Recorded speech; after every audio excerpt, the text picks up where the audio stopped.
Hello friend, संडेचा blog. आज बनवला होता संडेला डोसा. सकाळी सर्वजण घरी राहतात, तर मग मी ठरवलं होतं की संडेला काहीतरी स्पेशल बनवूया. आणि खूप दिवसापासून डोसा खायचा मूड झाला होता. मग मी आदल्या दिवशी छान तांदूळ आणि उडदाची डाळ भिजू वगैरे घातली होती आणि मग रात्री मिक्सरमध्ये बारीक करून घेतली होती. अशा प्रकारे डोसाचं बॅटर मी रेडी केलं होतं. आणि आता त्याच्यामध्ये थोडंसं मी रात्री पण मीठ टाकलं होतं आणि पुन्हा आता थोडंसं मीठ टाकत होती.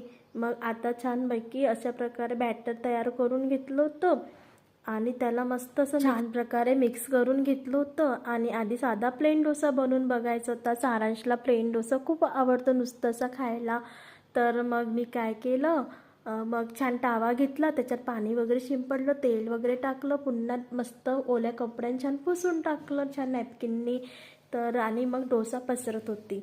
तर डोसा असा क्रिप्सी डोसा वगैरे, तर खूप छान टेस्टी झाला होता डोसा. आणि बघा मस्तपैकी छान गोल आकाराचा असा क्रिप्सी गोल. आणि आता ब्राऊन होतपर्यंत मस्तपैकी छान तव्यावर होऊ देत होते छान.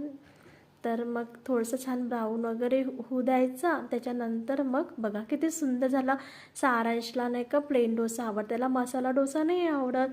तर मग मी माझ्यासाठी असं चटणी टाकून एक मसाला डोसा तयार करून घेतला होता. आणि इकडे सांबार पण रेडी होता आणि चटणी पण रेडी होती. तर मग माझं पटकन मग मी अशा प्रकारे सगळ्यांसाठी डोसे बनवले होते. चला म्हटलं, आज संडे होता आणि सर्व घरी पण राहतं, सारांचे पप्पा वगैरे. आणि मला पण डोसा आवडते, खूप दिवसापासून डोसा काही खाल्लंच नव्हता. तर अशा प्रकारे आज डोसा बनवून घेतला होता. आणि इकडे चटणी पण बनवत होती. चटणीमध्ये चटणी वगैरे पण तयार करून घेतली होती. आणि इकडे सांबार पण रेडी झाला होता. मग मला द्यायचा होता तडका. तर मग छोटी कढई घेतली होती. छोट्या कढईमध्ये मस्त तेल टाकलं आणि जिरं मोहरी, थोडंसं मोहरी वगैरे टाकायचं आणि लाल मिरच्याचा तडका द्यायचा. अशा प्रकारे मग मी त्याला तडका दिला होता वरतून छान सांबाराला. आणि वरतून थोडीशी कोथिंबीर चिरून टाकली होती. अशा प्रकारे झाला होता. आता मी कढई ठेवली होती तापायला तेल वगैरे टाकून. आणि आता मी लाल मिरची टाकणार आहे त्याच्यामध्ये. तर मग मी लाल मिरची घेतली, बघा लाल मिरची दोन दोन तीन टाकायच्या, छान दिसायला सुंदर दिसतात मग. तर मग मी अशा प्रकारे त्याला हे केलं होतं. आलूच्या चटणीमध्ये मस्तपैकी मी ओले दाणे टाकले होते छान वाटाण्याचे वगैरे.